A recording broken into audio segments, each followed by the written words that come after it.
welcome everyone, both here in the studio and those of you who are joining us via the live stream. For many years now, it has become a tradition here at Elia Group to release a new study during the end of November. And this year we choose to zoom in on the power of flex and how consumers like you and I can benefit from the energy transition. The reason why we have placed the topic of flexibility high on the agenda is, of course, related to the changing reality on both the demand and the production side of the electricity system. Letting the system develop without encouraging changes would put the stability of the grid at risk, and it would be highly inefficient. And that's the rationale behind our study. Tom, what can we expect from today's event? Well, Madeleine, our focus will, of course, be on presenting the study's results. We have interviewed many people, consumers, companies, federation, and everyone is convinced. Flexible consumption is urgently needed. However, it's not yet happening. Our experts have investigated the barriers to flexible consumption and will propose some solutions. We will also welcome the next generation on stage. The Viewpoint team collaborated with students from Belgium and Germany in a student challenge. We'll hear more about that later, but I'm very pleased to say that they're here tonight. So students, make some noise, please. Okay, and we will also visit our national control centers with Frederik Dunon and Stefan Kaffer. Their message is clear. Without flexibility, the electricity system will be at risk. Now, fingers crossed that we will keep the lights on in the coming hour. It would be a real pity if that's not the case. Isn't it right, Helen?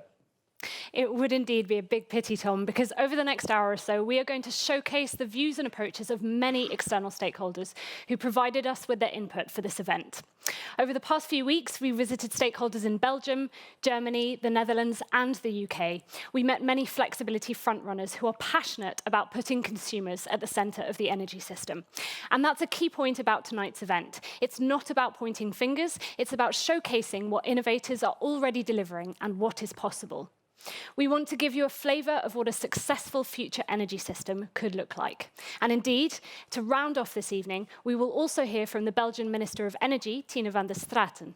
She will tell us how she sees the energy system of the future. So it's worth staying with us until the very end. Okay, we'll do so, Helen. Thank you very much. Flexibility is about giving consumers more control over their own energy management. But do consumers actually know what flexibility means? We found out by interviewing people both in Berlin and Brussels. Endverbrauchsflexibilität, ja, weiß ich nicht. Also wenn wir am Endverbrauch flexibel umgehen, also die Frage ist, was ich wahrscheinlich mit dem vorhandenen Strom mache, also irgendwie auf dem Auto laden oder Batterien laden oder... Conceptuellement, c'est extrêmement intéressant d'utiliser l'électricité quand elle est là, surtout dans un futur à moyen terme, lorsque au niveau des énergies fossiles, ça va commencer à disparaître ou devenir impayable. Donc c'est sans doute vers ça qu'on va devoir aller, oui. Also da ich mich in dem Startup-Bereich bewege, weiß ich, dass viele der neuen energieorientierten Startups sich in dem Bereich bewegen. Also sprich von Flexibilisierung der Energiezufuhr im Bereich der Wohnungen. Wir haben ein E-Auto, wir haben eine Solaranlage auf dem Dach und eine Wärmepumpe im Keller. Also wir sind fully equipped, wie man so schön sagt. Alle wären natürlich dabei, sich nachhaltigen Lebensmodellen anzupassen, aber die Kosten sind das, was meistens im Wege stehen. L'électricité a toujours été là, donc c'est toujours été normal de l'utiliser. Et donc il y aura un changement de paradigme, un changement dans notre manière finalement de fonctionner, de réfléchir à notre consommation. Et c'est sans doute ce changement de mentalité-là qui va être le plus compliqué. We used to be on a dual tariff, which the night tariff was cheaper, but the day tariff was more expensive to match it. So there wasn't really a gain. And maybe now the difference between the two would be greater and it might be worth doing. Aber ja, natürlich, auf jeden Fall. Also günstigere Zeiten anpassen, wer möchte das nicht? Yeah, it's clear that the general public is aware of different ways of consuming electricity. However, it's not clear what this means for them personally. Ladies and gentlemen, now it's time to invite our first guest onto the stage. We're moving from hearing from members of the public to hearing from our interim CEO. Ladies and gentlemen, please welcome Katrien van den Borre.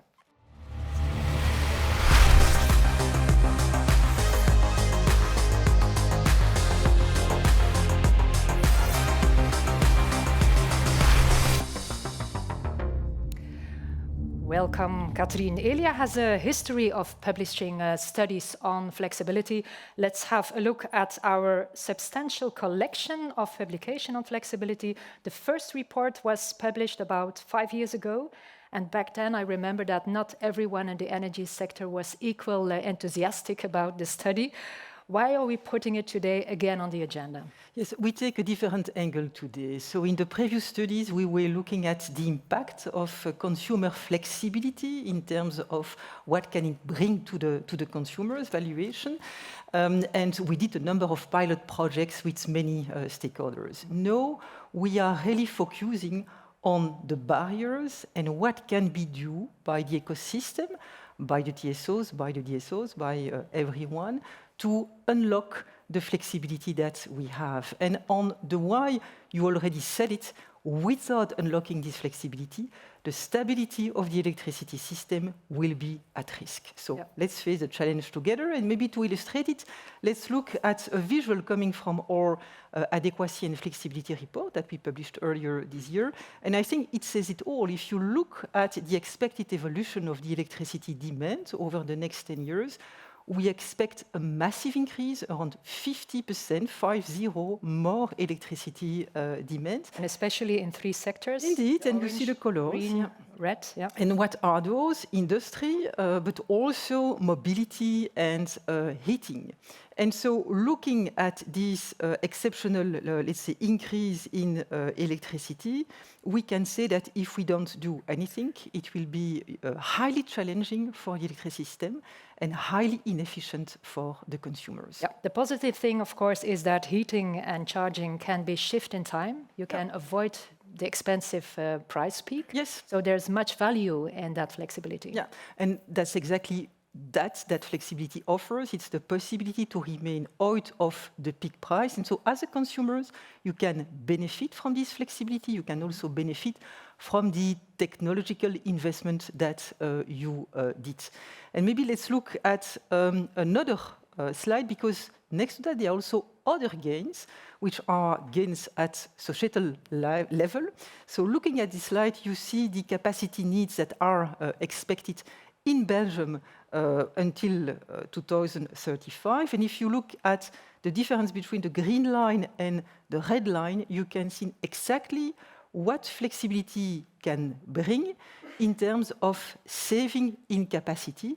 It's around 2 gigawatts, so the equivalent of 2 gas plants that we can save to the benefit of society. That's immense. So it's not only good for the consumer, but also for society. Yes. Before we proceed, Katrien, let's take a moment to explore the changing nature of flexibility. We will now listen to some keynotes from Sanjeet Sanghera of Bloomberg New Energy Finance. Hi, everyone. Thanks so much for giving me the opportunity to speak to you today and on such an important topic, flexibility. At BNEF, we believe that flexibility is crucial to the future power system. It's also crucial to the present power system and the past one as well. In fact, flexibility has always played a central role in the power system to ensure that electricity is delivered to consumers in a reliable and affordable way. But now we must wrestle with this third element of the trilemma, sustainability as well, and figure out what that means specifically for flexibility. Where will it come from? What type of markets will bring it to scale? Now at BNEF, we conduct a study out to 2050 on the future of the energy system. As part of that, we run an all-energy net zero scenario with the objective of aligning with the Paris Agreement and limiting the impact of climate change. And this is what it shows us. The future power system will be dominated by wind and solar. In fact, it grows to represent 3/4 of global electricity generation by 2050. Now, the variability of this generation creates a flexibility problem that needs to be addressed. In part, this problem can be solved by repurposing the legacy generation assets that wind and solar are replacing. So on this chart, we see gas with carbon capture and storage in purple, and some amount of hydrogen generation as well. Now, these assets will definitely play a role in balancing the power system, but I think the role they can play is often overstated because change is still needed. Not only is technology development needed, but market reform to make sure that these assets can run at very low capacity factors and still be economic.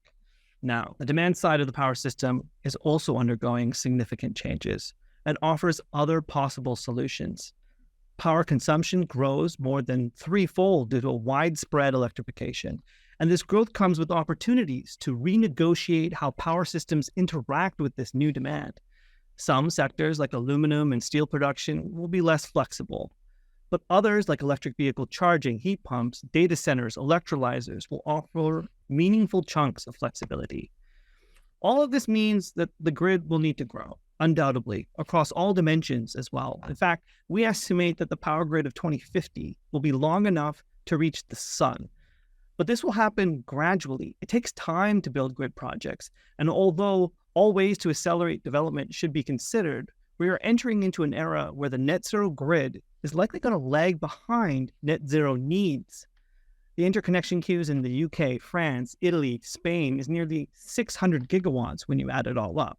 And that equates to twice the existing installed solar and wind capacity in those markets today. Even projects that are already connected face grid constraints. Here's data from California that shows annual curtailment for wind and solar, along with its penetration rate. Now, what you see here is that the share of wind and solar in the system is growing steadily year by year, but the curtailment levels are nonlinear. They rise quite sharply. This is because the grid is a meshed topology and it exhibits many nonlinear behaviors. And so problems can creep up on you and surprise you. It's not just California. There's similar issues in the UK, Germany, and the Netherlands. So how does flexibility help? Well, here we see a week in July 2030 from our net zero scenario. During the second half of the week, we see that wind is really blowing, and so fossil fuels, shown in gray, are not really needed. Instead, the system can curtail solar generation and charge its batteries. And when the wind and solar aren't available, which we see in the earlier half of the week, the system can call up stored energy as well as run fossil fuel generation. And here we see how wind and solar and storage are impacting the capacity factors of fossil fuels by pushing them offline. And we look at the same week from the demand perspective. Here we see that EVs have grown to 10% of total demand.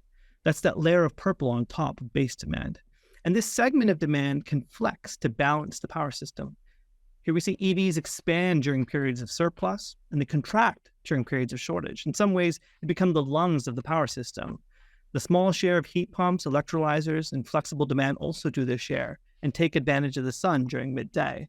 This isn't just in our modeling. We can already see the role these demand-side assets are playing in local flexibility markets. Now, this is data from the UK local flexibility tenders, where we see EVs have the largest share of contracted capacity, bigger than gas and diesel gensets, in fact, and that capacity is being activated too. So since 2022, EVs, batteries, and demand-side measures have represented half of the activated capacity.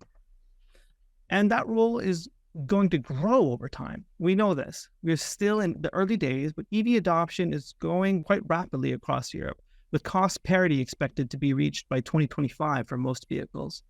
And EVs are just the near-term opportunity for flexibility. Additional sources are going to come online out to 2030 and beyond. That includes heat pumps, as well as other industry. The chart on the right shows how we see the share of different sectors and whether they will go to hydrogen or electrify in their path to decarbonization. Honestly, in either case, we will see many new opportunities for system flexibility. And so the demand side is rich with flexible assets, both in the near term as well as in the long term. And to conclude, the electricity grid is going through a significant change, but those changes offer solutions. In Europe, EVs will be a critical source of flexibility, but in specific geographies within Europe and outside of Europe, they're going to rely more heavily on stationary storage. These mixes will vary, but flexibility is a solution that will be needed and be sourced from a completely different composition of resources than it was in our legacy system. Thank you. That concludes my presentation, and I hope you all have a very good discussion today. I really liked the comparison between flexibility and the lungs of the electricity system. Thank you, Sanjit. Catherine, in the preface of the study, you say that flexibility or consumer-side flexibility is a game changer. Could you describe the disruptive force of it?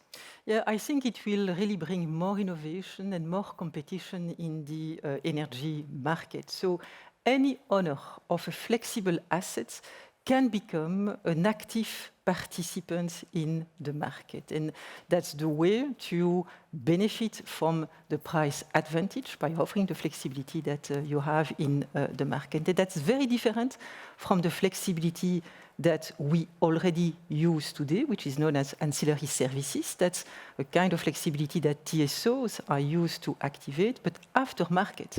The other approach is, let's say, an in-market approach where we activate based on price signals. Both type of flexibility will be necessary in the future, but we expect the consumer side flexibility to massively grow.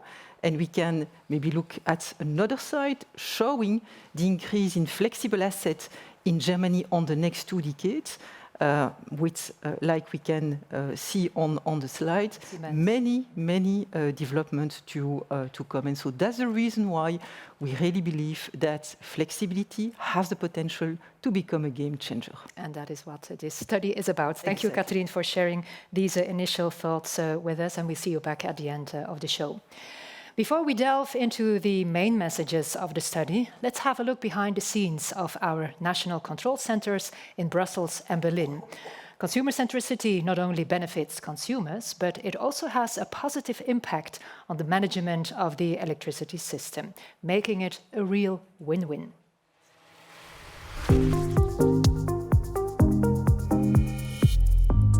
We saw some remarkable progress in the energy transition, something we never saw before. For instance, in the last month, in May, we had the generation coming from renewables, which was higher than the generation coming from fossil fuel plants, which shows that we are making real progress in the energy transition. We see the same evolution at demand side. We see a huge increase of the number of electrical cars, of the heat pumps at residential level, but we see also that the industry is electrifying its processes, and we expect in the next 10 years an increase of 50% of the electrical consumption in Belgium. All of this will have huge consequences on the way we manage the system. We have to avoid they all consume at the same time, otherwise the peak will be too high, and the people here in the control center will have some hard time to manage the system, and the system could even be at risk.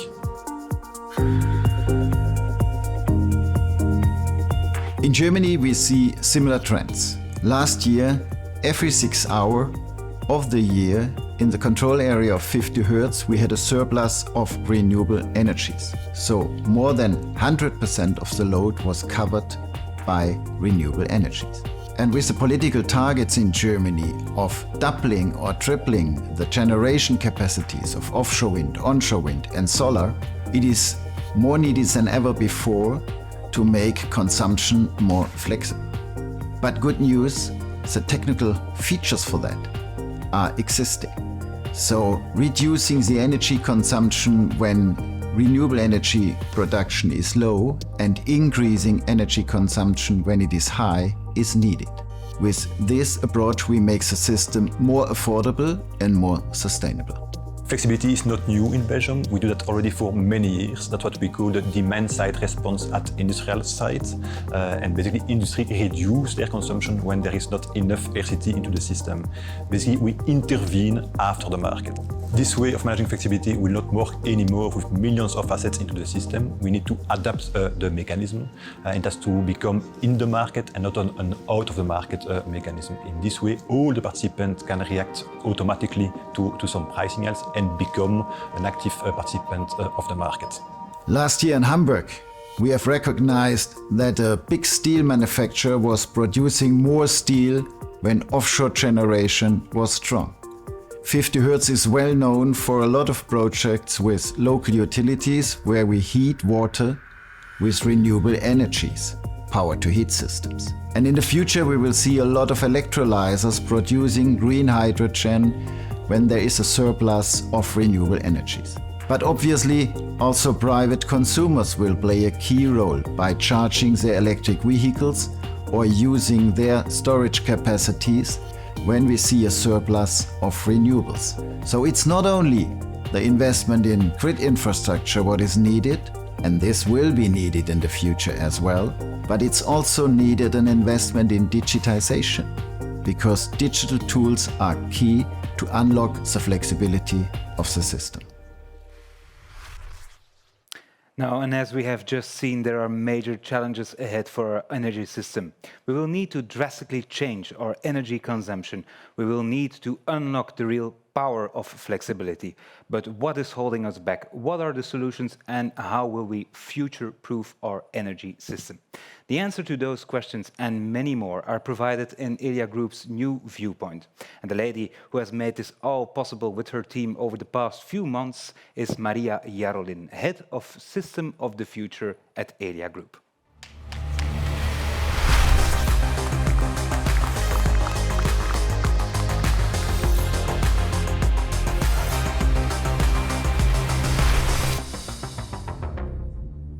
Hello and welcome, Maria.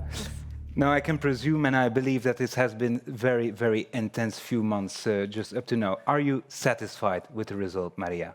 Yes, Tom, I think it's clear that it was really intense, but also really fascinating. So we learned so many new things, actually. As you know, we have done at Elia and in this company already a lot of things about flexibility. So this year we needed fresh eyes, a new perspective, and that's why we have the students here also today. But I think in the end, I'm really enthusiastic today to present the results, and I think this will really drive the topic of flexibility one step further. Well, I think you can be very, very proud, Maria, for the work that has been done. Now, let's have a look at the key messages of the study. One of the key recommendations of the report is a more plug-and-play approach towards flexibility. Can you explain to us what this means? Yeah, so as we have heard before, the nature of flexibility will change. So there will be a lot of more people involved in flexibility. Big industries, small industries, an EV owner, a heat pump owner. So basically everyone is involved in this, and we cannot expect, and we even don't want that everyone is an expert in the end. So we need to make it as simple as possible, and that's the plug-and-play approach. Yes, so we already heard there are two major players, industries, companies, and end consumers. How do they relate to each other? So of course they will both play a really big role in the future of flexibility.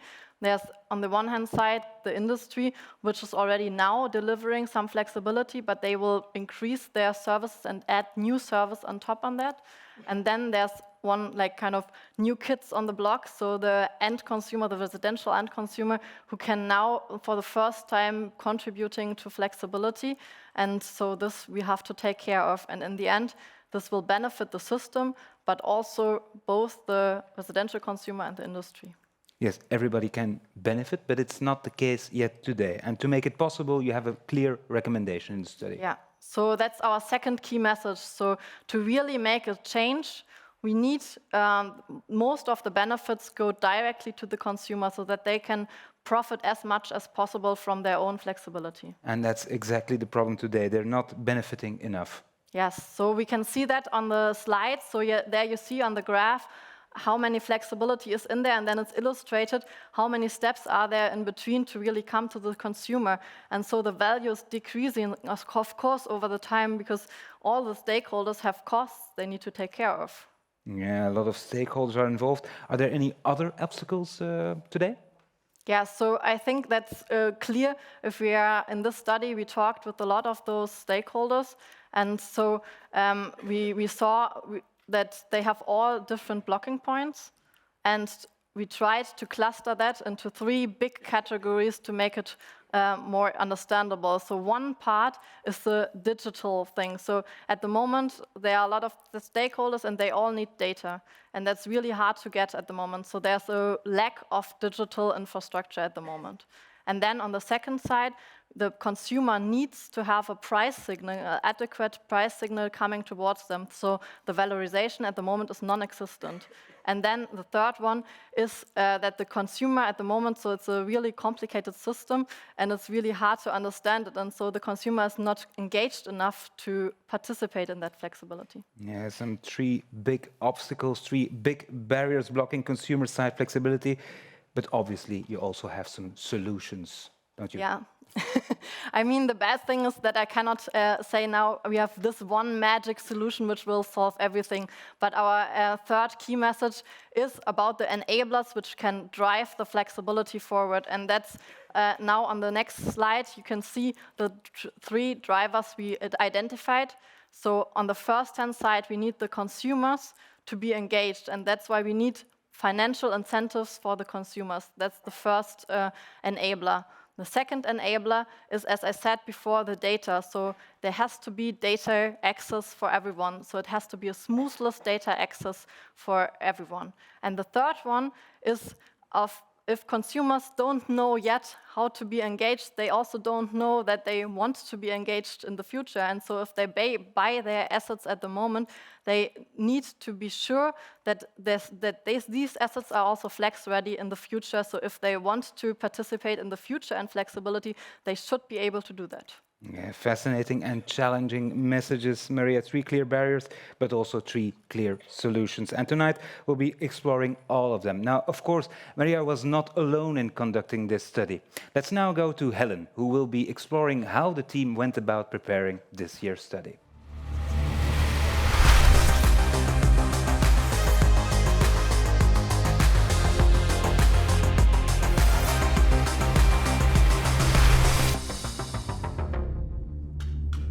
Thank you, Tom. Now, yes, I have been joined by Stefano Meneghello, the study's project manager.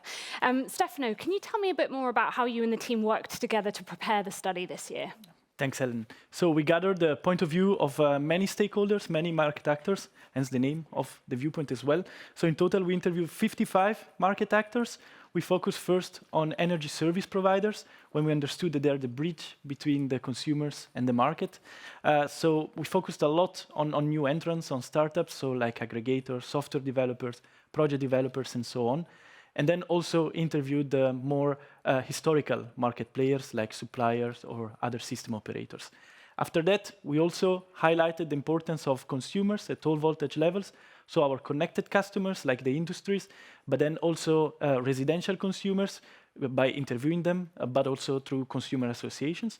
And lastly, to understand the problems of the assets, we went and spoke to asset manufacturers, so PV manufacturers, PV inverter manufacturers, EVs or heat pumps.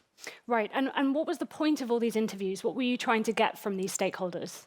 At the beginning, we wanted to scope our study, and after a few interviews, it was clear that the topic of the study would have been implicit flexibility, so the ability of the consumer to modulate their consumption based on price signals.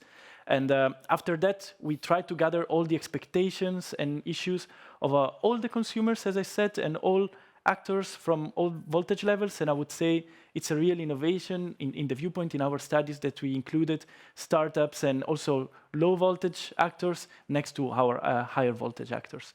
And we asked a simple question at the beginning: what are the barriers that you or your customer are facing in valorizing your implicit flexibility? Right, and then you use this input to kind of structure the report, is that right? Indeed. So the team took all the answers from the interviews to structure our barriers that we can see here, and the team later will explain. And then the barriers were also complemented by what the students did during the student challenge during the summer. We also used other interviews, let's say later in the summer of 2023, then to formulate the solutions with the interviewees, the team, and our experts in the TSOs. Right, now as you mentioned, one thing that was new for this year's study was the involvement of university students from both Belgium and Germany. Stefano, you and the team, you held 2 student challenges whose results fed into the study, as can be seen from the next video that we have to share with you now. So we have organized this to have students develop an idea of a business operating in the field of flexibility. The students started without too much knowledge about what flexibility is. We really hope to get an unbiased opinion, unbiased idea on how to develop flexibility at the end. The other presentations were really intimidating. Like, I can see everybody having absolute perfect winning chances. Every idea was unique. All presentations were great. If I was the judge, it would be very difficult for me to decide who won.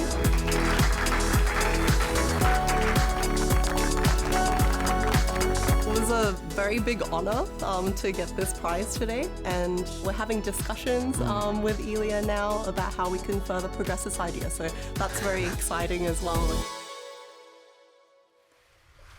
It's a great challenge with surprising results. We will come back to the student challenge later on in the show. But first, we will look at the barriers that prevent us from unlocking consumer-side flexibility on a large scale today.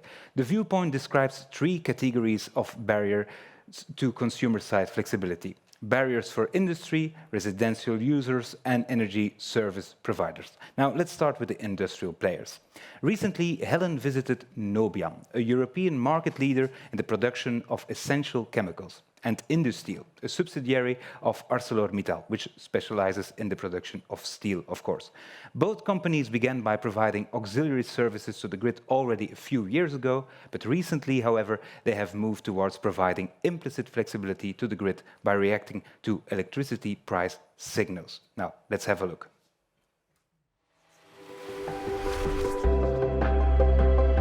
Pour transformer la mitraille en acier liquide, on utilise un four électrique. Ce four est surcapacitaire, cela veut dire qu'on est capable de flexibiliser la puissance de notre four en fonction du coût de l'énergie électrique sans impacter tout notre process en aval du four. Nous achetons notre énergie sur le marché de gros auquel nous avons accès et nous sommes également responsables en équilibre. Et si jamais un écart apparaît entre l'énergie consommée et l'énergie réservée, eh bien, nous devons la payer au prix du balancing. En 2021, nous avons développé un outil qui nous permet de visualiser en temps réel le forecast, donc à savoir la baseload et le DES, ainsi que le coût du balancing à la minute. Pour le développement de ce nouvel outil en 2021, nous n'avons pas rencontré trop de problèmes en termes d'acquisition des données. Par contre, pour rapatrier toutes ces datas au niveau de notre EMS, donc notre Energy Management System, là, on a dû développer des programmes complémentaires de manière à pouvoir acquérir plus facilement toutes ces datas. Cet outil qui est actuellement performant nous permet d'engranger pas mal de gains. On va continuer à y travailler. On ne connaît pas encore les pistes exactes, mais on va certainement continuer à travailler sur le sujet.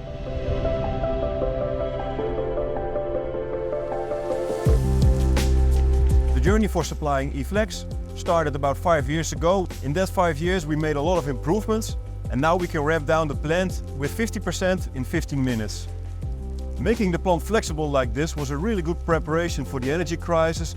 There was a huge volatility in the market, enabled us to quickly respond by going to full production or low production depending on the energy price. Did that with a team of operations, planning, process technology and the energy team to come together and start making optimal decisions on when to produce and how much to produce. This resulted eventually in a normal working process where we have actually the same team deciding what to produce the next day and when to ramp up and down. So in the sites in the Netherlands, there's actually no barriers except what the plant can do and what the customers are demanding. However, our sites in Germany are facing a serious challenge with meeting the 7,000 hour rules, which is a real flexibility killer. So in this situation, it's absolutely not possible for plants to flex up and down and make use of high and low electricity prices.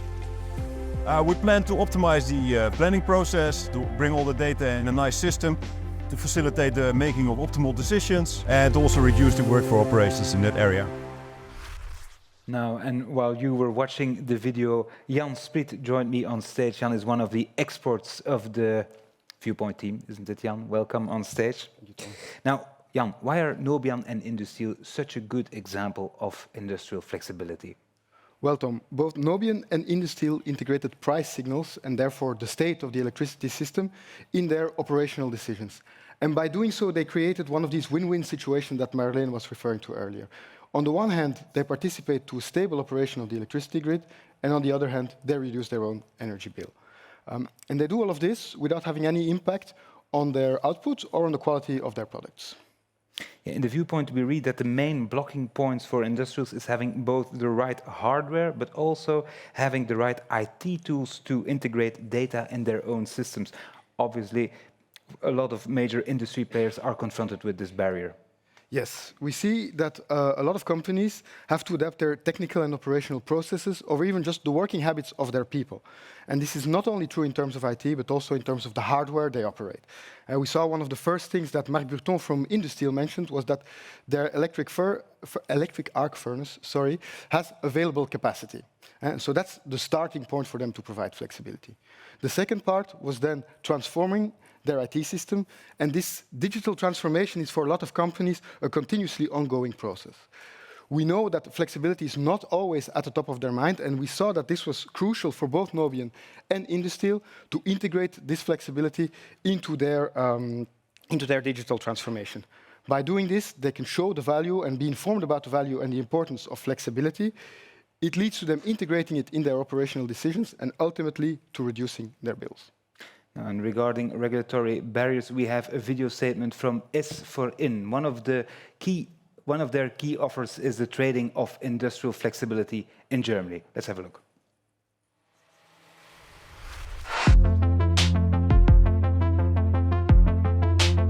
Currently in Germany there is an interim regulation in place where there is no certainty for an industrial asset owner that their system behavior or their system serving behavior is actually not going to be at a later stage penalized financially, and therefore they're just not providing the flexibility to the market because they're scared.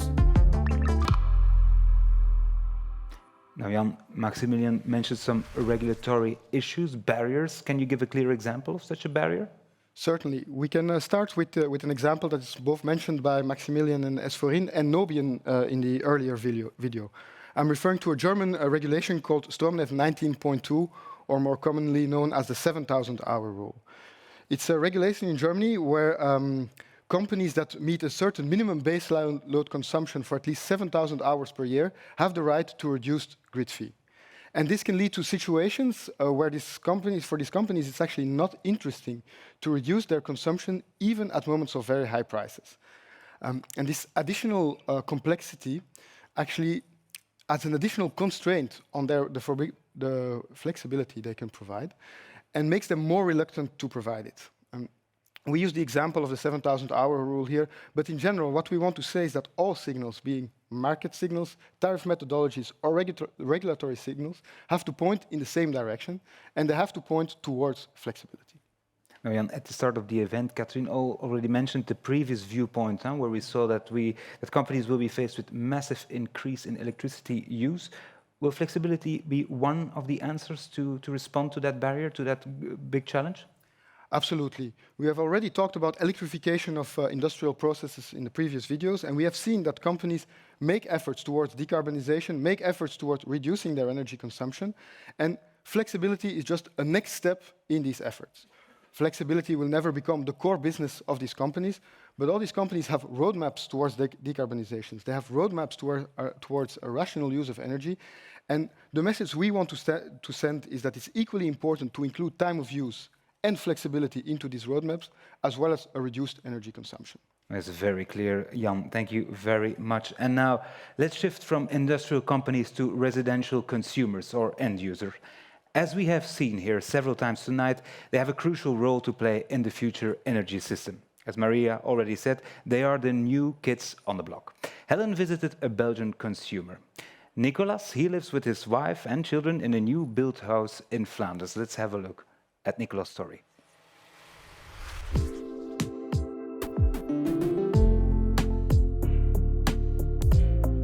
This is a new built house. Right from the start, we included everything that was needed to make the house as energy efficient as possible, trying to limit our own footprint and CO2 emissions. And how easy was it to select the models that you wanted and have them installed in your home? The heat pump was selected by the entrepreneur, working with very famous brands. Regarding the solar panels, there I had to do a market study, compare different offers, and the choice was mainly made on price, to be honest, because none of the suppliers was really putting emphasis on flexibility or smart usage of the electricity. How have these assets affected your energy consumption and your energy bills? If I compare with my previous house that was of a similar size and not too old, what I see is that I divided my energy consumption by 3. In terms of energy bill, the difference is not that big, but the higher electricity prices were compensated by a much higher efficiency. What changed a bit in our habits is indeed that we shifted from consuming during night to more trying to consume energy coming from the solar panels, so putting the dishwasher at noon rather than during the night, for instance.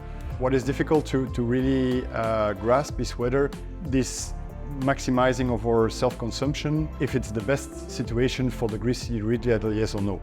And we don't have a view on that. We're lacking also control. If we would be like cooking and charging the car, for instance, the heat pump could jump in at any time, increasing the peak consumption on the grid, which might impact the tariff and the amount we have to pay at the end. And what areas would need to be solved for you to be able to provide flexibility for the grid? For me, one aspect that is completely lacking today is the transparency about the benefit for the consumer. Only some energy geeks like I am might be aware of what they could win. And on the other hand, automation. So not having to use 6 different apps, but rather one central place where everything can be controlled at once. I'm keen to do more, to participate to flexibility and so on, but I don't have the tools today to be able to do it, nor in terms of controlling my own house, nor information from the grid I should have to be able to answer at the right time. Very interesting story. And I'm joined now by Hanne Pittonvils from The Viewpoint. Hello, Hanne, and welcome here on stage.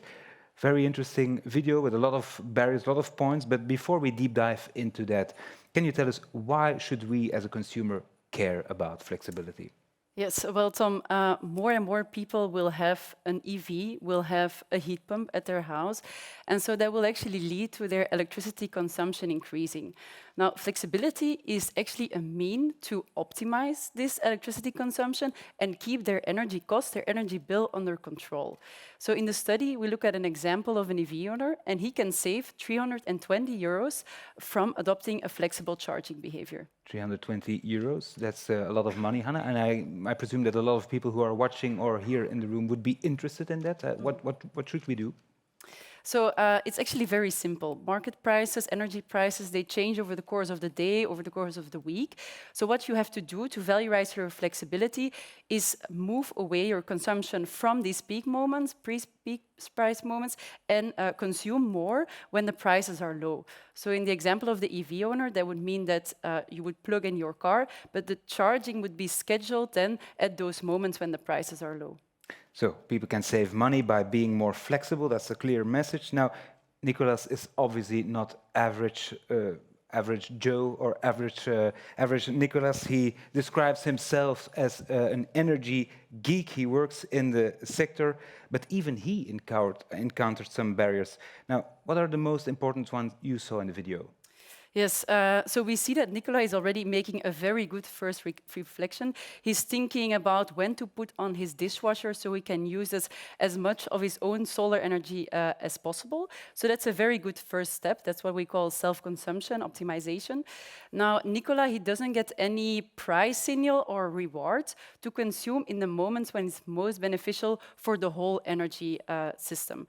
And why is that? It's because, first of all, almost all households in Belgium and in Germany, they are on a fixed price contract. So then you pay the same price for your electricity the whole month or the whole year. So if you would then shift your consumption in time, you would still have paid the same energy bill. And then secondly, you don't only pay for your energy, there's also other costs on your energy bill, like network grid fees. And these other costs can dampen the incentives for your flexibility and in some cases even contradict. So an example of this is the capacity tariff in Flanders. There you pay more or higher grid fees the higher your consumption peak is. And this can contradict the incentive for flexibility. Now, we saw a lot in the video of Nicolas. We also saw the newest technology installed in his new built home and also a smart meter. Now, Hanne, is he a minority in Belgium and Germany? Well, that actually depends on where he lives. We saw in the video that Nicola is living in Flanders with his family. There, almost half of the population has already a smart meter. Now, if we look at the other regions in Belgium, Walloon region, Brussels region, and also in Germany, there not even 10% of the people have a smart meter. If we compare it to other countries, other European countries, what we also see on the map, is that we are really lagging behind, actually.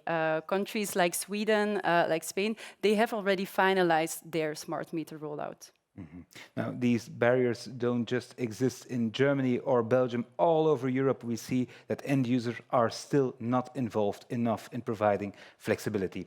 Helen visited BUC, the umbrella organization that defends the interests of consumers at the European level. Let's have a look.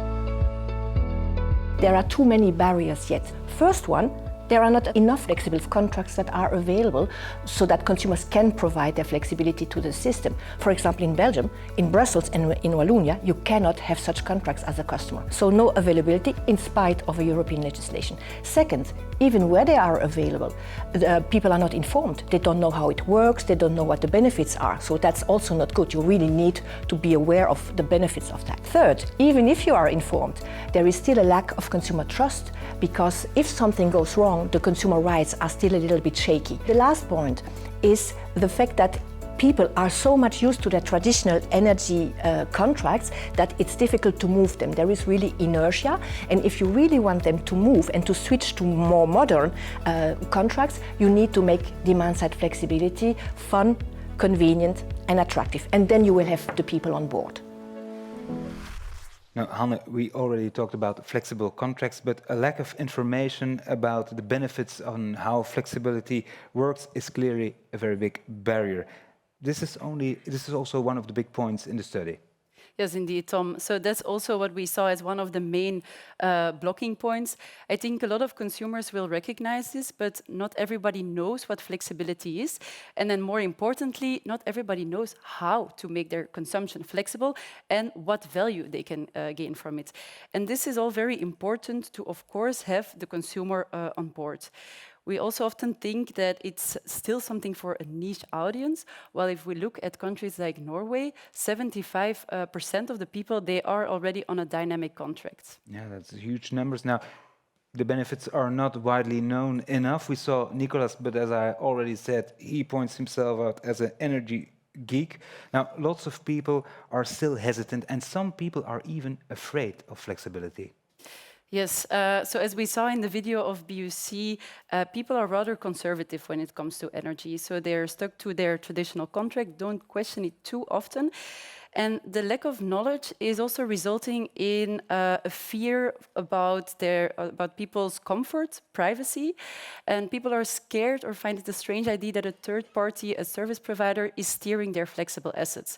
Now, this should actually not be the case. That's why we have those energy service providers, to develop services that really make sure that the comfort of these consumers is still met. Now, clearly, there is a lot of work ahead to get everybody on board the flexibility train. Now, thank you very much, Hanne, for your clarification. And so we come to the third and final player facing challenges: energy service providers. What barriers do they face? And for that, we went to visit SmartIn, a European business association which integrates consumer-driven solutions of the clean energy transition. They started by outlining a couple of barriers that are standing in the way of unlocking consumer-side flexibility.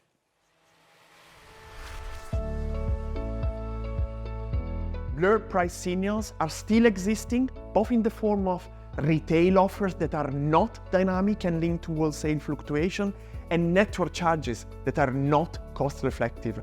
Limits to data access and sharing are also very persisting. Our sector is strictly dependent on the regulatory framework. At EU level, all these barriers have been tackled. They need to be implemented at national level. And we need a total change in mindset if we are convinced in the value of a consumer-centric market design. We need a strong cooperation between all system operators, national regulatory authorities, and market players. And now we are joined here by Florian Reinke, our third expert of the Viewpoint team. Now, Florian, as SmartIn points out, energy service providers are facing many barriers too. But before we deep dive into those barriers, can you explain to us what is an energy service provider? Of course, yeah. So an energy service provider is basically a company that provides electricity to the customer, but not only electricity, also data services and flexibility. And an energy service provider is also a company that needs new capabilities. Yeah, they need to forecast the behavior of the consumer. They need to steer the assets, and those capabilities are not really widespread in the market. Yeah. For Smart N, there seems to be a lot of problems regarding how actors from across the energy system cooperate and work together. This is also a clear barrier in the viewpoint. Yes, I mean, there are a lot of barriers concerning the organization and related processes of several market actors. And actually what we should do is to make the information exchange, the data exchanges as smooth as possible, as cheap as possible, which would then also bring down the system costs for data transmission. We also heard that there are some barriers related to data access. This is something that sounds very familiar in your ears, Florian. Yes, I mean, even if a smart meter is installed, some barriers will remain. On the one hand side, you have the connectivity to near real-time asset data and connectivity to the asset itself to steer the asset. And there we clearly see issues with the interoperability of the assets and the adoption of standards in the market. Beside that, we have the data exchange processes for settlement data, for smart meter data. Therein, we have well-established processes, but they are quite complex sometimes and also costly. Something we already heard, and we also saw it in the video of Nicolas. There's also a number of growth in different apps and devices to steer flexibility. That's obviously a problem too. Yeah, there are many apps in the market, and actually all of them are addressing the same issue. As I was saying, you have the interoperability issues with the devices. So if you have your PV system or if you have a heat pump, you usually have these assets from different manufacturers. And the manufacturers have or follow different standards. So what the startups are doing is to actually solve these issues by implementing some additional connectivity to install additional hardware, which make the system quite complex again. And the issue stays the same. If we solve the interoperability issue, then actually we may also have less apps and more connectivity and simpler systems for the consumer. Less apps, more connectivity. There's also a lack of standards, and next to that, there's a very complex regulatory framework. I already talked with Jan about it for the industrials, but it's also for the energy service providers clearly a barrier. Yeah, I mean, here maybe taking an example from Germany. As I was explaining, the data exchange processes, so basically how you exchange settlement data from the smart meters, are quite complex and but well defined. I mean, in Germany we have a lot of rule books defining the data formats, the identifiers being used by all involved market actors, and these technical rule books are written in German language. What makes it quite difficult for international ESPs to follow those rule books, to implement IT tools around it. And yeah, and this is definitely an issue for international players, but also an issue for the evolutions that we currently see in the market. That we get several evolutions, several new data formats, and all the players have to adapt them. Yeah, that's already a very clear takeaway for me. Improve my German. Now, thank you, Florian, and the whole team for this clear explanation. Now, it's clear there are still many barriers in the way for energy service providers. And to ensure we give them a voice, we will now hear from a company called Augie. Wij werken rond energiemanagement in vastgoed. De energieverbruikers in vastgoed zijn per definitie vrij klein, maar het zijn er heel veel samen. Allemaal samen komen ze neer op ongeveer 40% van het energieverbruik ter wereld, dus dat is een serieuze blok. In die blok zit heel veel flexibiliteit. We kunnen perfect die warmtepomp iets vroeger of iets later aanzetten, zonder dat de gebruiker van het gebouw dat merkt in comfort. Dat is een enorme flexibiliteit die inherent aanwezig is in het vastgoed, die wij willen ontsluiten. Er zijn actoren nodig, zoals wij, die ervoor zorgen dat het leven van de eindconsument gemakkelijk wordt, zodanig dat zijn flexibiliteit die hij heeft, aangeboord kan worden. Zonder daarom die eindgebruiker het leven moeilijk te maken met termen zoals flexibiliteit enzovoort. De eindconsument die wil gewoon zijn steentje bijdragen in de energietransitie op een gemakkelijke manier. En als het kan, er nog een centje aan verdienen ook. Dus als wij vooruitgang willen boeken als start-up, dan verwachten wij van Elia bijvoorbeeld dat zij ons toegang verschaffen tot die energiemarkten, zonder dat we daar heel veel complexe ontwikkeling voor moeten doen. Wij focussen op het gebruikersgemak van de eindklant.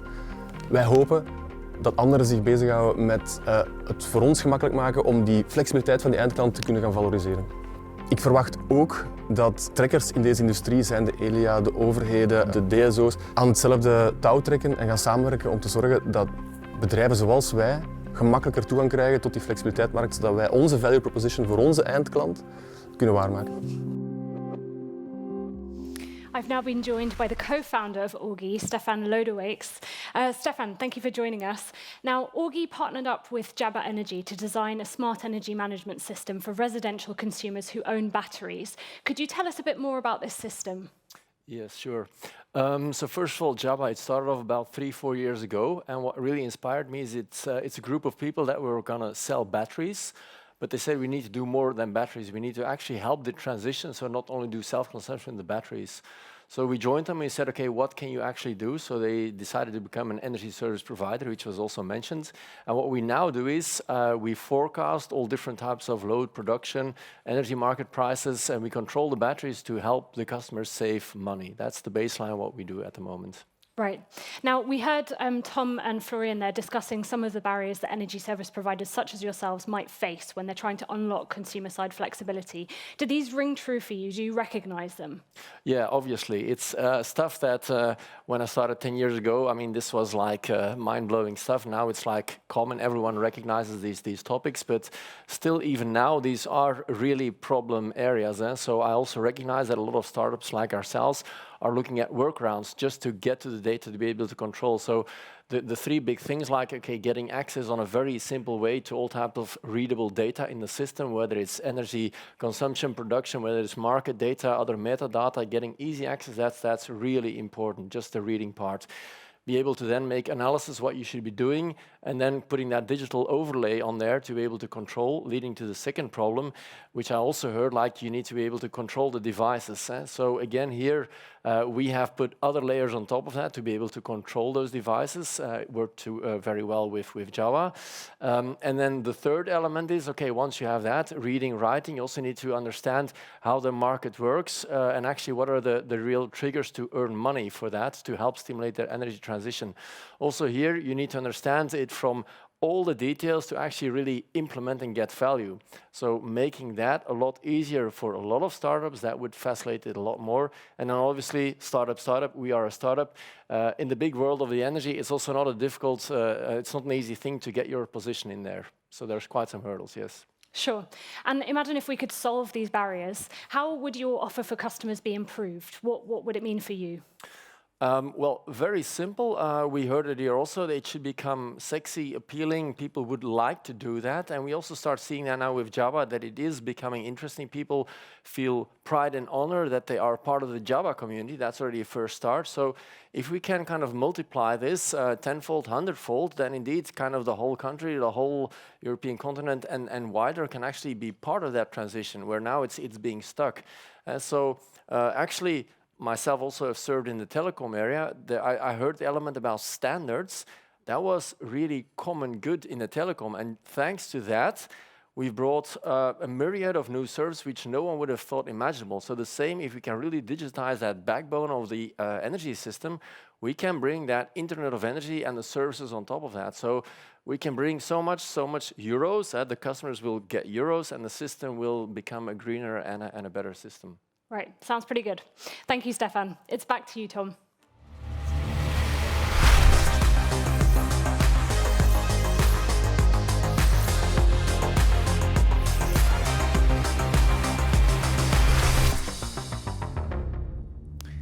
Thank you, Helen. Now, as mentioned earlier, the team also involved students in this year's study, and I'm joined here on stage by some fresh power, some fresh energy from the students. Hello to Anton Segers from the KU Leuven and Luco Noor-Jelle, I hope I pronounce it well, from the TU Berlin. Welcome to both of you. Now, maybe let's start with a quick question. Did you have a lot of fun doing the Elia Group's challenge? Hey, Luco? Yeah, definitely. The energy transition is one of the biggest challenges of our generation, I would say, and startups are driving power in this. And being part or having the opportunity to actively participate and work on your own idea with experts from the industry was really interesting and fun. So I jumped into this opportunity with a lot of excitement, being part of the challenge where we actively contribute to enabling flexibility as students has been both meaningful and motivating for us. And also as a team, it was quite fun to make the vlogs for Elia. Quite fun, but there were also some very, very good results. And I might say that you both are from the winning teams of the challenge, so congratulations. But now it's time to pitch. Can you tell us, what did you come up with? What startup idea did you develop? Our idea was Luniverse. Luniverse is the all-in-one solution for end consumers. So basically, it includes everything connected with electricity consumption of the private consumers. And it allows the centrally controlling of various devices from various manufacturers, such as heat pumps and PVs. And through this optimization, or like this controlled optimization, we're able to save actively money for the customers and thus actively motivate them to participate in the flexibility. Yeah, so in the Luniverse we'll all save some money. That's already a very good idea. Yeah, sounds very interesting. So our startup is CoAmp, and we have a platform between employers and employees. And so we can aggregate their assets. And in this way, we can respond on the fact that an employee can only be at one place at a time, so at the workplace or at home. Additionally, we are introducing an innovative extra legal benefit scheme where an employee can include his solar panels, his batteries, or his heat pumps into the salary package in order to accelerate the much-needed energy transition.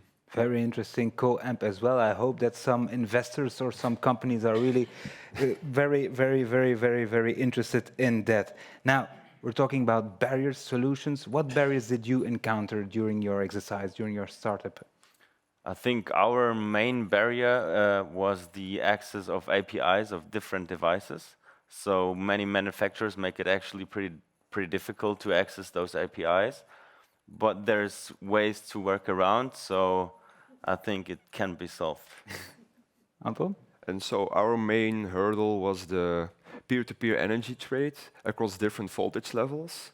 At the moment in Belgium, it's only possible to do that on the low voltage level and only in Flanders. Also, to overcome the market challenges of consumer engagement, we will target companies in order to maximize our reach to employees and incentivize participation through gamifications. Gamification, okay, very nice, very nice. Thank you very much, and I would really like to ask a little applause for our students and for the winners of the Student Challenge. Thank you, Luco.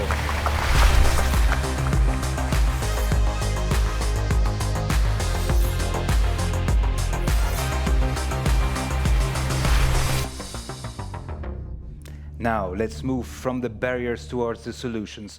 Earlier on, Maria told us that there are three main solutions to make our system more flexible. Providing consumers with access to financial incentives, introducing flex-ready assets to provide flexibility in the easiest way possible, and enabling seamless data access for energy service providers. Now, let's take a look at these solutions. We'll start with the financial incentives, and for that, we are going to the UK. We'll hear from Octopus Energy, a British renewable energy group specializing in sustainable energy. Octopus Energy is using a product called SmartFlex from their sister company called Kraken to empower its intelligent octopus terrace for consumers. A lot of tentacles there. How this works, we'll see in the upcoming video.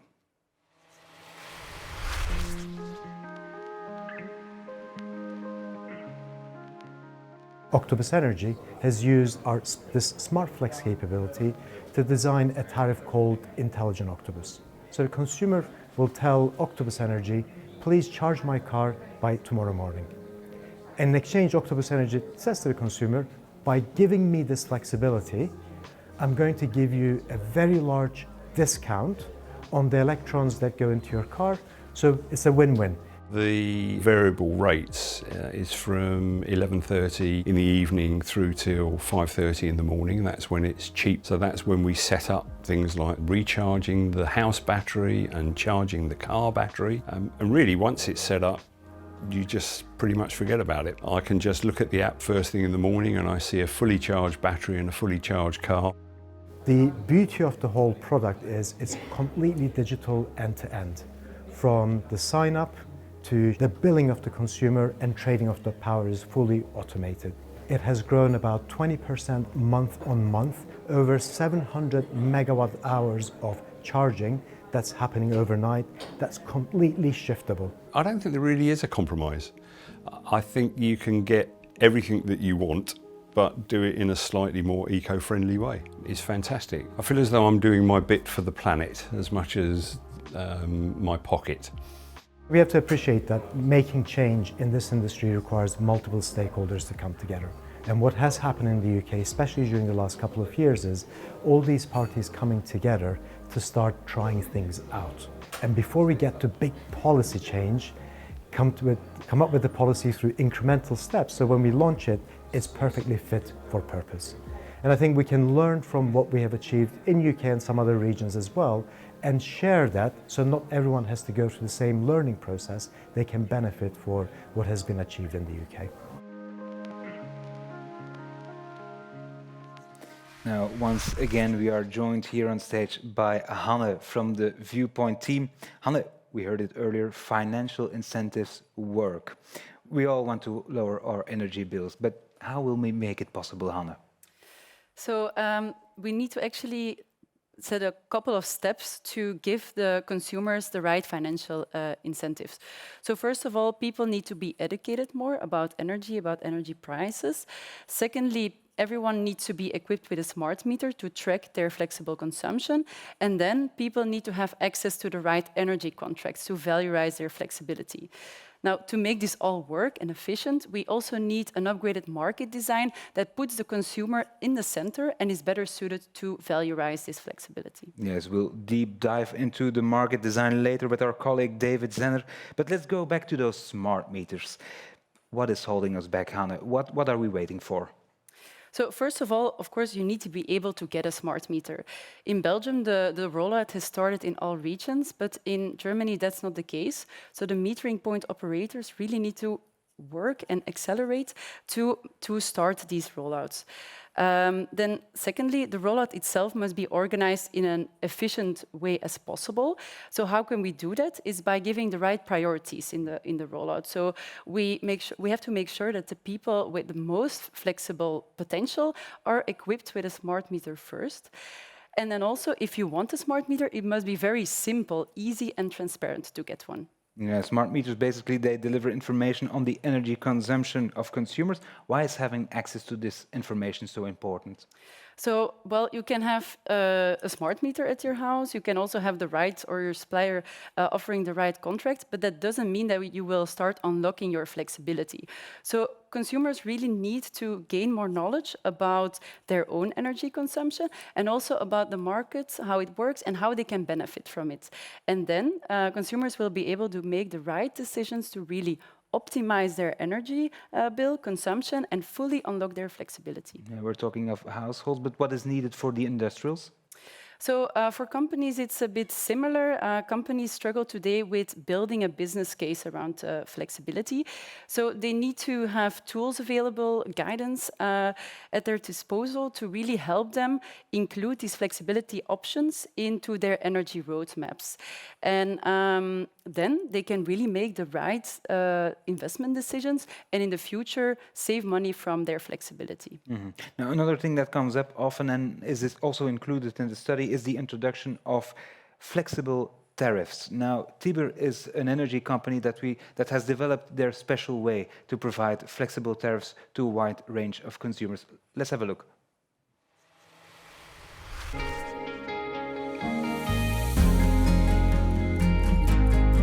So Merlin, could you describe your core offer for your customers, this hourly dynamic tariff? So our hourly dynamic tariff is based on the spot market price of the EPEC spot. Imagine a customer, Eve, who will now be able to benefit from real-time prices, which means that her hourly consumption is actually now not multiplied by a fixed price for the entire month, but by the actual price of electricity for that hour. And of course, then in the end of the month, the invoice is built in a way where we just look at the hourly consumption multiplied by the hourly price.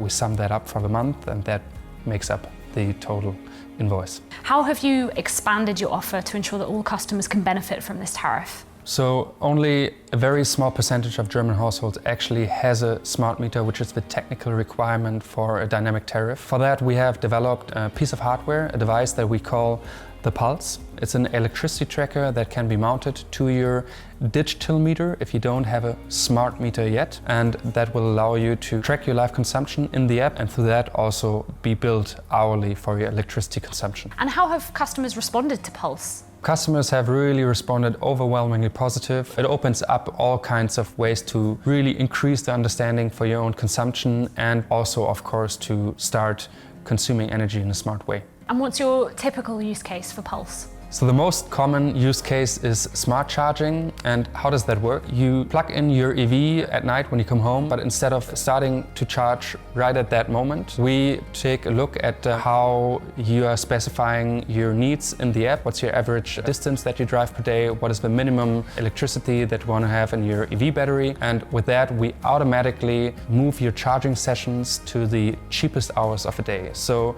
it becomes completely effortless for you. And what role do you see yourselves playing as kind of innovative suppliers in this? I think one of our biggest jobs is to raise awareness, not only for the opportunities for you individually, but also the importance of becoming more flexible in our consumption when we look at the energy transition.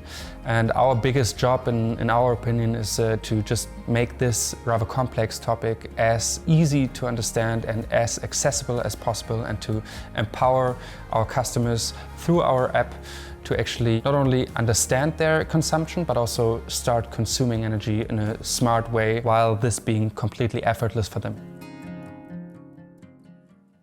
Now, Hanne, Tibber clearly sees its role in raising awareness about the benefits of flexibility. Is this the way forward for providers, coming up with new innovative ways to make sure that a wider pool of consumers have access to flexible consumption? Yes, indeed. So with a smart meter at hand, also the knowledge available, then consumers can make the right choices to access contracts that valorize their flexibility and give them a financial incentive. And so their suppliers play a very important role to offer a wide set of contracts that valorize flexibility and also meet the risk appetite of consumers. So in the example of Tibber, we see that they offer a dynamic contract following market prices, and they offer services then to steer your assets according to these market prices. Obviously, Tibber is not the only provider having such a flexible examples. Can you give us some more? Yes, we also saw in the video earlier tonight, Octopus Energy, what they do is they offer a fixed price contract, but they give you a big reduction fee when they can unlock your flexibility of your flexible assets. So more and more choice in the future is a good thing. What can we do as a TSO to support the financial incentives for the consumers? So we as Elia Group, we're calling to further shape on an improved market design that will facilitate new services, and that will also help to put these financial incentives to the consumer and to valorize flexibility in a better way. Yeah, that's a clear mission. Thank you very much, Hanne. Now, of course, a flexible energy system requires flexible devices, which are interoperable by design. This means they can all work together as part of one energy management system. And things are moving fast. Electrical cars, smart home appliances, heat pumps, the scale is endless. But how are we going to make all these devices work together? Helen headed to the Netherlands to find out. She starts by interviewing Elat about the research they have been undertaking on the Dutch grid. Research from Elad, who I'm visiting today, has demonstrated that in a residential neighborhood of 250 households, if 15 EVs start charging at the same time, the local grid could come into difficulties in future. I'm here to find out more about how Elad have been working with FAN to really unlock and harness consumer flexibility.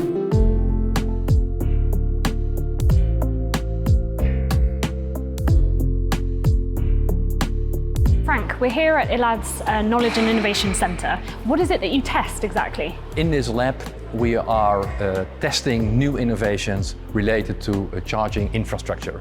So vehicles, charging stations, how do they interact with the power grid? Right, and I understand that you work on a range of different things, so interoperability, power quality, that kind of thing, is that right? Yeah, so we think interoperability is an important step in developing this market, so that you as customer don't have the hassle of being concerned, does my car work with my charge station?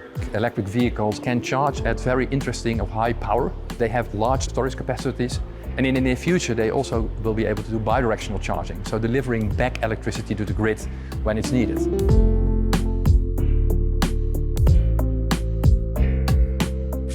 Adrian, you work for the Flexible Power Alliance Network. Could you tell us a bit more about open standards and interoperability? In the future, we want to combine those EVs with other sources in the house, for instance, electronic heating in heat pumps, or the solar system, or a battery. All these different kind of devices, they need to work together, and you can only integrate them through open standards. If you would implement it, it would be cheaper for the consumer, and also it will give the consumer less hassle to choose the right heat pump, for example, in their homes that can work together with their energy supplier. Of course. And you work both in the Netherlands but also abroad, is that correct? A lot of innovations, they are made and developed for the European market, so we need to engage with all these companies in order to get the open standards implemented in what we call energy smart appliances.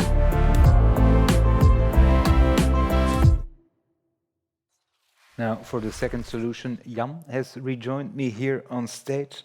Now, in the study, Jan, you put forward the development of a flex-ready label. You need to explain what this means to us.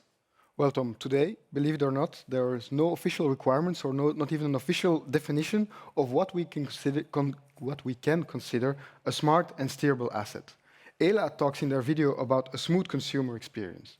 They talk about interoperability, they talk about open standards, but this smooth experience should already start when consumers are purchasing or buying a product. That's why Elia Group is working together with manufacturers and other system operators on standardization.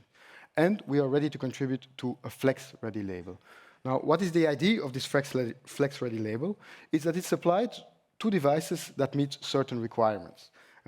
This can create a competitive advantage for the manufacturers. They have a label proving that their device is ready to provide flexibility, and consumers can buy this product with confidence that it's future-proof. Now, Jan, obviously not all devices are flex-ready. There needs to be some requirements to be flex-ready. Indeed. We focus on three main criteria. The first one is the ability to modulate, meaning that the device must be able to adapt its load, its power consumption, based on an external signal, namely the price signal that we have talked about here already today, and this way create value for its owner, for the consumer. A second one is a communication interface. These devices need to be able to communicate with other devices, with other tools, such as an energy management system, and it's important here that this can go both outwards, the device communicates on its current state of operation, its current consumption, and inwards. The device receives an order, a control signal from the energy management tool. The third important part is metering, or the embedded measurement devices.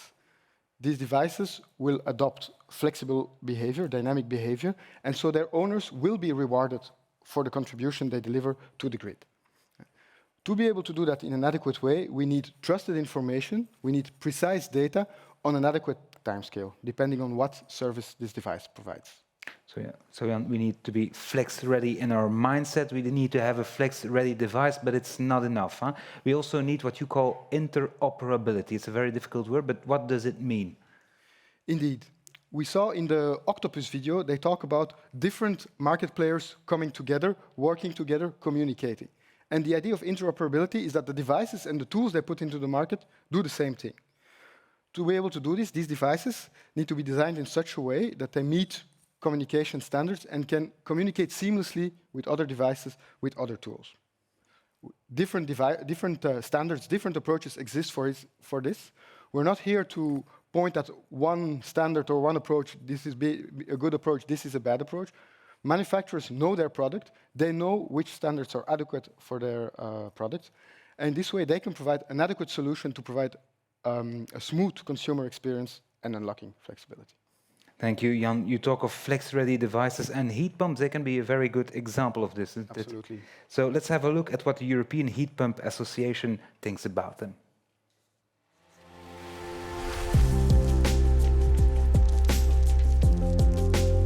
From the member states, we need them to implement the Electricity Market Design Directive so that flexible tariffs are actually offered to consumers and this flexibility gets a value. Then we also need from all market actors to really create more awareness about this flexibility that heat pumps can offer.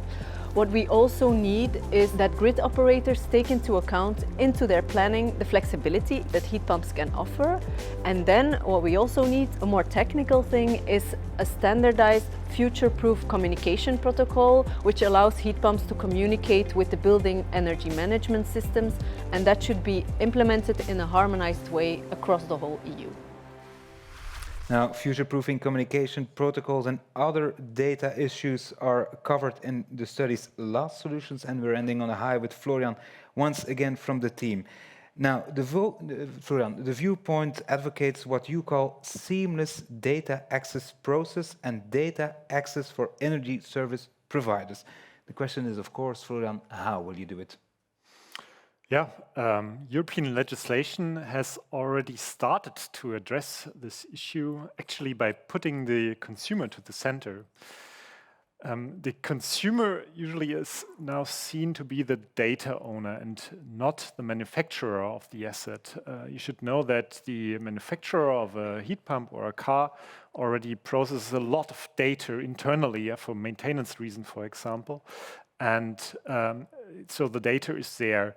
But now the legislation is saying, okay, if the consumer wishes that the data is shared with the ESP, then the manufacturer has to share the data, which is, from my opinion, a good thing, especially for flexibility provision, because the ESPs need the data. And is there a role for us to play, Florian, as a TSO? I mean, at the end, what we need is a robust and secure data ecosystem. And we can bring and contribute a lot of experience in setting up such a system. But for all the market purposes, we cannot do it alone. What we need is a strong collaboration of TSOs, DSOs, BRPs, and everybody has to bring their knowledge together and set up the system. Actually, the member states should coordinate the process of implementing such an ecosystem. Yeah, so strong collaboration is needed in this sector. Thank you very much, Florian. And now with that, we now have had a clear overview of all the barriers standing in the way and also many proposed solutions for unlocking consumer-side flexibility. However, more will be needed. As Florian just said, the way in which the energy system works needs to change. I'll now give the word and the floor back to Marleen, who is joined by two gentlemen, and she will tell us more.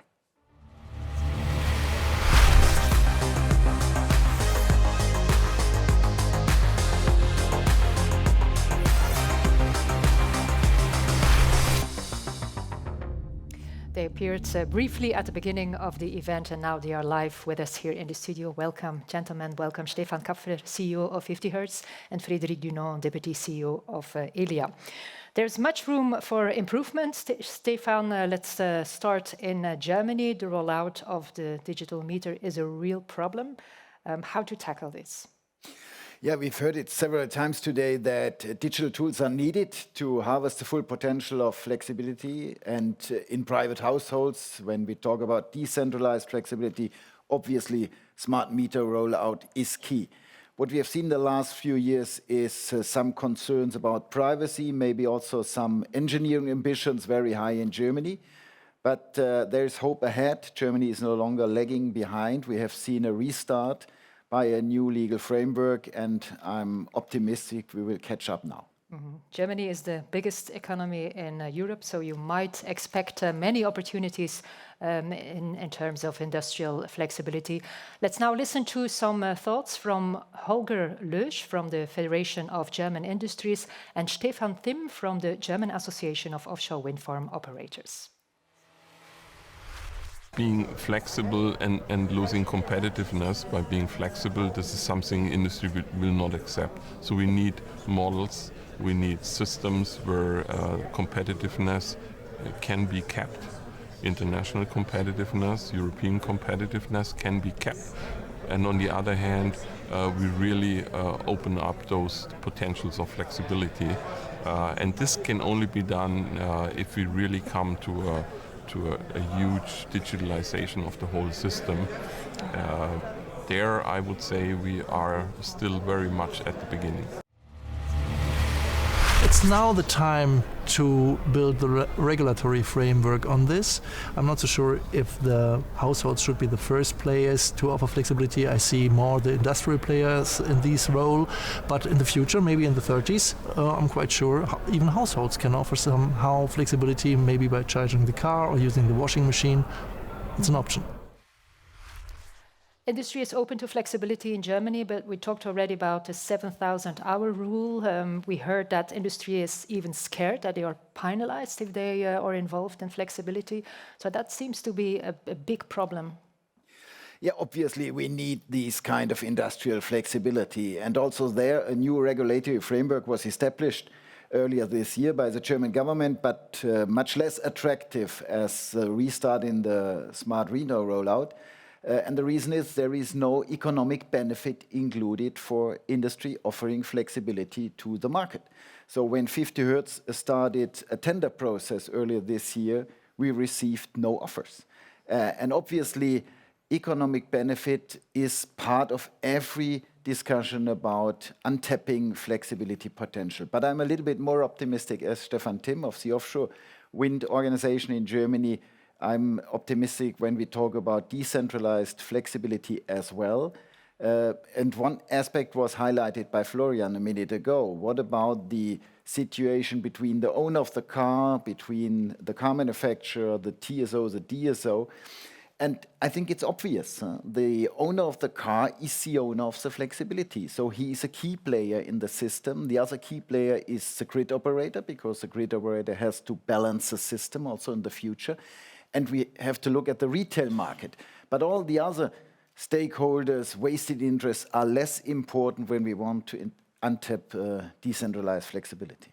Thank you, Stefan. Frederik, before we coming to you, let's listen to some additional statements from Carsten Rolle from the World Energy Council Germany and Andreas Gens from the German Association of Energy and Water Industries. I think private households are not yet always aware of the potential they could provide flexibility, as some of the prerequisites are missing, and especially the flexible tariffs as one of the key prerequisites for that are still missing. With framework conditions like these, I think those potentials could be reaped a lot better. But of course, there's also information campaigns that could help.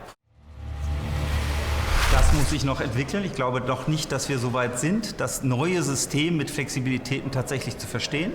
Wir kommen aus einer anderen Welt, in der Flexibilitäten keine Rolle gespielt haben. Das muss sich erst noch zeigen, muss erst noch entwickelt werden, gemeinsam mit den Kunden, das System dafür. Und ja, auch der Blick dafür muss sich noch schärfen. Preissignale sind sicherlich ein gutes Mittel, um ein Umdenken zu befördern. Aber wir müssen natürlich auch immer auf die soziale Akzeptanz achten. Wir dürfen niemanden überfordern. Energiepreise sind sehr sensibel und deshalb braucht es dort in erster Linie Überzeugung und die Entwicklung neuer Modelle. Yeah, we are not ready yet for flexibility. There's some room for improvement about acceptance. Frederik, what can we do as system operators in that regard? I think awareness is one of the key challenges that we have to solve. The energy system is becoming so complex, and that's basically difficult for households, for owners of SMEs, for industries to understand all the characteristics of the energy system. What we can do for that, and that we do in Belgium, is that we reinforce our cooperation with federations like VOCA, like UE, and we organize workshops together with their members to explain what is flexibility, to explain the value it could bring to them with their existing system, but also what it could bring in the future when they will redesign their processes. That's only for industry. That's for industry, and we see indeed also that for household there is still a lot to be done to have them fully on board. Yeah, but we cannot do it alone, of course. We cannot do it alone. Indeed, we need to cooperate, and not only for awareness, but also for the other barriers that we discussed earlier today in the discussions. And I think that as a system operator, we have also a central role. By nature, we are in the center of the system, then we need to take a role of leader in this transformation. That's also the reason why we decide to reinforce our cooperation with the distribution system operators. But even with them, we cannot solve everything by ourselves. Like, for instance, it was also discussed earlier today all about the capacity tariff in Flanders. That's a regulatory barrier that we cannot solve by ourselves. There is still a lot of legal work to be done to solve that. Also, like Stefan mentioned, all about the digital meters. It's not well accepted everywhere in Belgium. Certainly not for the owners of the solar PV. They have some difficulties to accept that for the moment, but I'm convinced that if we can demonstrate the added value, like we did in the study, they will also, sooner than later, request a digital meter at home. That's a big mind change in Flanders, I would say. Once you have the smart meters in place, once you have the social acceptance, once you have a market model, how long will it take before we really can speak about consumer-side centricity in Belgium and in Germany? Very good question. And I would like to answer in two parts. First, for the customers connect to the OR grid, and after that, for the consumers connect to the distribution system grids. For the first category, I have to say we made a lot of progress this year, and we will be able to come with some concepts next month, in December 23, the so-called multiple BRP concept, which David Zenner will explain later on today. For the second category, the consumer connect to the DSOs. Like I said, we decided to reinforce our cooperation with the DSOs in Belgium, but it's a bit too soon to come with some dates. And we are now looking into the detail about the planning, and we will probably communicate on that together with them early next year. Okay. Stefan, in one of the opening videos, you highlighted that every 6 hours in Germany, in the 50 Hertz control zone, you have 100% of renewable energy. So flexibility seems to me a no-brainer. Yeah, and I'm sure in the year 2023, it will be every 5th hour. So it's a growing share of renewables in more and more hours every year. And obviously, the whole system is under stress. That's obvious to me. We see a phasing out situation of reliable capabilities in Germany. We have heard about the nuclear phase out earlier this year. We have to phase out the coal power plants as soon as possible. At the same time, the share of renewables is growing. The electrification of every sector, heating, transport, is increasing the peak load in the system. So flexibility is key. And it is confirmed in the Grid Expansion Development Plan for 2045 that we will need 80 gigawatt of industrial flexibility in Germany, and at the same time, 80 gigawatt of decentralized flexibility. Yep. That's huge. And that means we have to use it in a twofold way. If the availability of renewable energy is high, of course, flexibility is key by sector coupling for power-to-heat systems, for example, electrolyzers in the future. And if the production of renewable energy is low, we will need the storage capacities and also the flexibility to reduce demand. That's crucial to manage the system as a TSO in the future. Indeed, and that brings us back to the beginning of this show, that it is a win-win both for the consumers and the system. Thank you, gentlemen. Please give them an applause. As Frederik already mentioned, in Belgium, we are set to take a significant step forward for industrial customers connected to the Elia Grid. Later this year, in December, they will have the option to split their consumption in two, allowing them to have both flexible and non-flexible consumption. The concept known as the multiple BRP will be further elaborated by David Sander after we watched a video that explains what it is about. In the future, the system will require more flexibility to keep the energy transition affordable and reliable.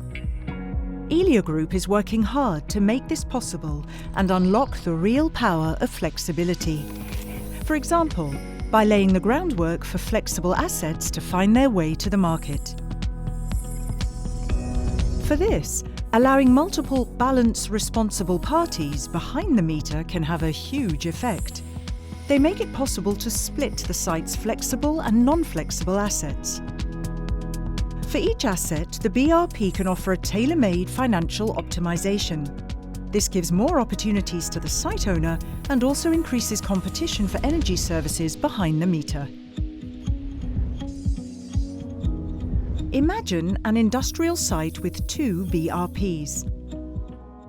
Production processes are optimized by a BRP with a fixed and risk-free energy contract. The company knows how much electricity this non-flexible process needs and doesn't want to incur risk on its energy supply. But the site also has batteries, PVs and EVs. For these flexible assets, the company has another BRP that performs financial optimization based on dynamic market prices.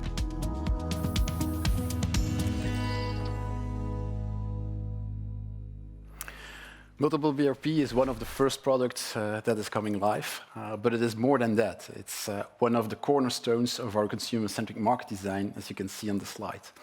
It is our consumer-centric market design is composed of 2 main features, and the multiple BRP is really the elaboration of the first one. It allows consumers to split their consumption in different parts. Can make a split between flexible and non-flexible load and optimize parts of your consumption. But it's also giving more opportunities to consumer and foster competition behind that connection point. So giving much more possibilities to end consumers. That's one of the first products that will go live, but not the only one. We are working actively also on the next one you will see on the next slide. This is bringing actually the real-time price product live. It is bringing that price to end consumers as a clear ex-ante indicator to which also grid users and market parties then can optimize their consumption, valorize that flexibility, and get more out of that. You could compare it to an Uber, for example. If you take an Uber, you get also an indication of the price upfront, what it will be after your ride, of course, if everything goes smooth. Well, in the electricity system, that's the same approach we want to put live. We want to give a clear indication ex ante what the price will be so that you can truly valorize your flexibility afterwards. This is bringing the 2 concepts alive. Multiple BRP, offering more possibilities behind the meter, and then also having a clear signal, as already was indicated, as one of the solutions to unlock flexibility. But now how to bring that real-time price to the end consumer? That's what you see on the next slide. Actually, we're going to combine both elements and give a direct market access to end consumers, grid users, to valorize that flexibility. Here again, I would like a concrete example, like for example in financial markets, where you also are able as a day trader to buy a stock on the Euronext, for example, or other markets. Well, here again, we believe that if you have the possibility to trade, for example, your asset and buy electricity in the wholesale markets, this opens a wide range of possibilities. It is an option, it's by no obligation by far, but it creates a lot of more opportunities for end consumers. In all those products, we go make some significant steps in the next years. First of all, the multiple BRP will come live on the 1st of December, as was announced by Marleen already. And on the next products, we'll make some significant steps next year. This, we truly believe, will give a lot of more possibilities and will take away a lot of the barriers that we heard about.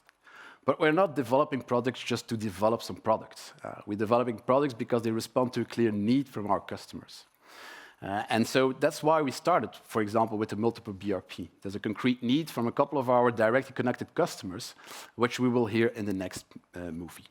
So to wrap up, multiple BRP, one of the first ones that goes live, but let's first hear the testimonial of ArcelorMittal, who will use it. Als staalproducent hebben wij een heel ambitieus plan om tegen 2050 onze CO2-uitstoot naar nul te reduceren en om op die manier CO2-vrij staal te produceren. Hier bij Stilanol zetten we in op het slim hergebruik van koolstof. We halen uit onze restgassen van het staalproductieproces de koolstof en we leggen die vast op een biologische manier in ethanol. Dus in het kader van de energietransitie stellen wij vast dat we in de toekomst beroep gaan moeten doen op verschillende partners voor onze energiebevoorrading. Tot op heden is het enkel mogelijk om 1 balancing responsible party aan te stellen per afnamepunt. Maar om al die projecten te kunnen realiseren op een manier zoals dat wij het graag hebben, is er dus nood om meerdere balancing responsible parties per afnamepunt te installeren. Door het concept van de multiple BRP zullen we in de toekomst verschillende mogelijkheden hebben om onze hernieuwbare projecten met zon, wind, maar ook bijvoorbeeld deze warmtekrachtkoppelingsinstallatie te implementeren op een eenvoudige manier en op een manier zoals dat wij het graag hebben. Yeah, the concept of a multiple BRP is already positively received by ArcelorMittal. Ladies and gentlemen, we are nearing the end of this program. We have discussed the barriers, the solutions, and David has just explained the first steps in the practical implementation. But what will flexibility look like in the years ahead? We asked the Belgian Minister of Energy to give her view on the year 2030. Picture this. We are in 2030. You get up in the morning and open the window. The smell of fresh air enters the room. You hear birds chirping as electric cars, buses and trucks drive quietly through the streets. As you get ready for the day, your smart home is already at work. Your washing machine, heat pump and other electric devices know the best time to use electricity, when it is cheapest, and that is off-peak and on sunny, windy days, when the newly finished Princess Elisabeth Zone produces cheap and green electricity for all Belgian households. You hop into your electric car to head to work. You can charge your car for free thanks to the solar panels on the company's roof. The power of the sun fuels your journey back home, saving you money and reducing your carbon footprint. And when you return home, your smart home continues its clever tricks. Your car can even send extra electricity back to the grid at night when it's not needed at home, contributed to the stability of the electricity grid. All of this happens automatically, leaving you free to enjoy a late night drink or a midnight snack. The Power of Flex study by Elia Group provides powerful insights to guide us towards this wonderful future. Let's work together to make it happen. Cheers. Welcome back, Katrien, for the final speaker notes of this event. We immediately pick up on what the minister just said. We have to collaborate, so we have a very nice study now, but what are the next steps? Well, I think the first element is really a call for action. We saw today there are clear barriers, but there are clear solutions as well. And it was said by many people today, we can't do that alone. Nobody can do that alone. We need to partner, we need to cooperate together, TSOs, DSOs, BRPs, suppliers, startups, in order to unlock the full potential and to make the energy transition more affordable thanks to the benefits that we will bring to the consumers. And we have already a next event to announce? Of course, we'll do our part as well. So not only calling for cooperation, we will do our part as well. And in that context, I'm very pleased to announce the next hackathon of Elia Group that we will have end of March next year. And why do I believe that this event can contribute to unlocking the flexibility? Because of the theme that we will discuss. It's what David already explained, real-time pricing. So we will invite the participants to the hackathon to optimize the consumption of their flexible asset by using real-time price reference, and so we'll show the benefit of this flexibility to the system. We will invite scale-ups, startups, also corporates, and just before starting the hackathon, in the day before, we will explain in a more detailed way how real-time pricing will work.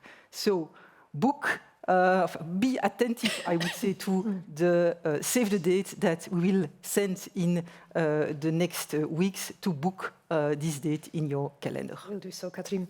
And then at the end of the event, like every year, we would like to know what will be the theme of next year's study. Yes. So this year, like you have heard, we focused on one side of the energy market, the demand side. Next year, we will focus on the other side of the energy market, so generation side, and more precisely on what is happening at seas. We know that all seas will be one of the power engine of the energy transition.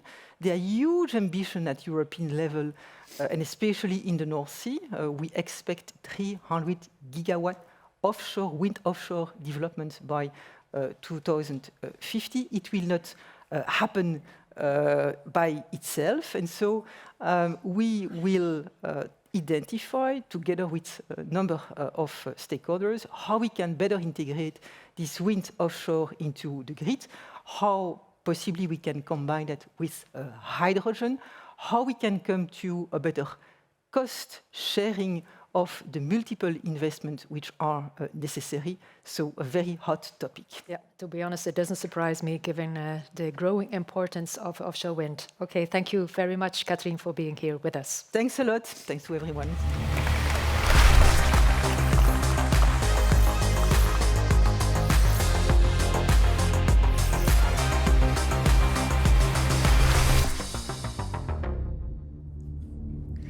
And I'm afraid that brings us to the end of this event. The study is now available on our website. Don't forget to have a look. We'd like to thank everyone who contributed to the study, all of the citizens, industrial players, federations, our guests in the studio here today, of course, and of course, all of the colleagues in both Belgium and Germany who worked really, really hard over the past few months to make this study and event happen. Thank you, Helen. Thank you, Tom, for your contribution. I also want to extend my thanks to you, ladies and gentlemen, live here in the studio. We warmly invite you to join us in toasting on our new Elia Group baby, the power of Flex. For the people watching us, have a nice evening, and we look forward to reconnecting with you soon. Bye-bye.